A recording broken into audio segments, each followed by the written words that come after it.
Let's start by stating the obvious. Ricky Gervais has not fallen off in the traditional sense. He's wildly successful, still one of the most recognisable comedians on the planet, and Afterlife was one of Netflix's biggest UK hits of all time. His stand-up specials chart globally, his tours sell out instantly, he's doing just fine. So yes, the video title is tongue-in-cheek. But behind the humour there is something to talk about. A clear creative decline. A shift from layered, character-driven storytelling to one-dimensional, self-insert narratives and repetitive material. And maybe nothing illustrates Ricky's current creative headspace better than his latest strange public feud with Transport for London. With TfL recently declining one of Ricky's poster ads for being potentially offensive, most celebrities would shrug this off, but Ricky didn't. He went into full public war mode, posting the rejected artwork, tweeting about censorship, treating a routine advertising decision like it was a constitutional crisis. This isn't subtle Ricky from The Office. This is Ricky versus the world. A man who increasingly defines himself by the arguments he picks rather than the characters he creates. And to understand that shift, we need to go back to the last time Ricky wrote something truly transformative. Laugh about him, about 1,000 women. I said, well, why the tears? He says, because none of them was you. What, you? No, he's looking at a photograph. Of you? No, of his girlfriend. The video would have shown up. Yeah, he sounds a bit gay at the moment. It's not gay. No. Free love on the free love freeway. David Brent isn't just Ricky's best character. He's one of the greatest sitcom characters ever written. What makes Brent special is that he isn't Ricky Gervais.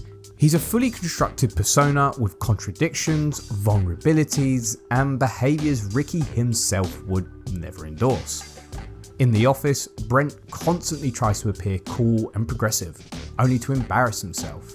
The Equality seminar scene, where he sidetracks the meeting with racist impressions while insisting he's not racist, shows Brent's insecurity and need to be liked. In the Christmas special, Brent begging Neil for his job back, eyes watering, voice cracking. It's one of the most painfully human moments in British comedy. Gervais has never again written himself to lose that hard. David Brent works because he's not a mouthpiece. Ricky lets Brent be flawed. He's a character Ricky plays, not Ricky playing himself. And that's exactly the problem with everything that comes next. After The Office, Ricky slowly stops creating characters altogether. Instead, he writes versions of Ricky. Extras, Gervais's follow-up to The Office, and probably his next strongest piece of work. On the surface, the character he plays, Andy Millman, is an actor frustrated with fame. But listen to his rants about celebrity culture and you'll hear the exact tone Ricky uses in interviews and Golden Globes monologues. The finale's Big Brother monologue isn't Andy's voice, it's Ricky's philosophy delivered through a fictional character. Whilst Extras is still one of Gervais's stronger works, this was the introduction to the Gervais character. The show, I believe, was designed to hold a mirror up to show business, especially after Ricky had found fame after The Office, and was shown the trial and tribulations that come with it. Extras serves as the building block for the now known Ricky Gervais character. Gervais marketed Derek as a sweet, vulnerable, simple man. This character was supposed to be Ricky doing something new, perhaps showing his range as an actor. But Derek talks like Ricky, reacts like Ricky, moralizes like Ricky. He even gives the same speeches about kindness and authenticity that Ricky gives in real life. Most critics pointed out Derek felt like Ricky playing dress up rather than creating something new. And Afterlife is perhaps the clearest example of Gervais writing characters as extensions of himself. On the surface, it's a show about grief, and at times it is genuinely touching. But Tony, the protagonist, talks exactly like Ricky Gervais. Tony's rants about religion, political correctness, journalists, snowflakes and social media, these aren't character insights, they're Gervais's Twitter feed in monologue form. The boundary between the writer and the character collapses completely. Even more telling, nearly every supporting character exists to reassure Tony. Tell him he's honest, tell him he's a good man, tell him he sees the world as it is. That's not narrative depth, that's self-validation. Everyone else becomes a prop for Gervais's worldview. The emotional beats repeat to Tony watches a video of his wife, delivers a sarcastic outburst, insults someone, and then ends the episode with a sentimental montage. Season after season, the same rhythm. Where The Office and extras thrived on unpredictability after life settled into a comfortable loop. It doesn't grow, it doesn't evolve. Because Tony isn't a character. He's Ricky Gervais wearing grief like a costume. And this is the same within Gervais' stand-up specials. In Humanity, Supernature and Armageddon, nearly every joke is built around the same theme. You can't say anything anymore. Gervais repeats this premise across years, reshaping it slightly, but rarely evolving it. And what's the result of this? The characters aren't characters, they're clones. The turning point is the separation from Stephen Merchant. During the XFM era, Merchant constantly pushed back on Ricky. Carl Pilkington inadvertently grounded him. There was friction, and friction creates comedy. When Merchant co-wrote The Office, Extras, and Idiot Broad, there was balance, irony, and structure. Without someone to challenge him, Gervais became self-indulgent. Every idea gets through, every rant becomes a monologue, every opinion becomes a scene. What makes this contrast stronger is that Merchant has pushed himself creatively since the split. He may not be as financially dominant as Ricky, but he has diversified and grown. Merchant co-wrote and directed Fighting for My Family, a surprise critical hit in Hollywood, something Gervais has never managed.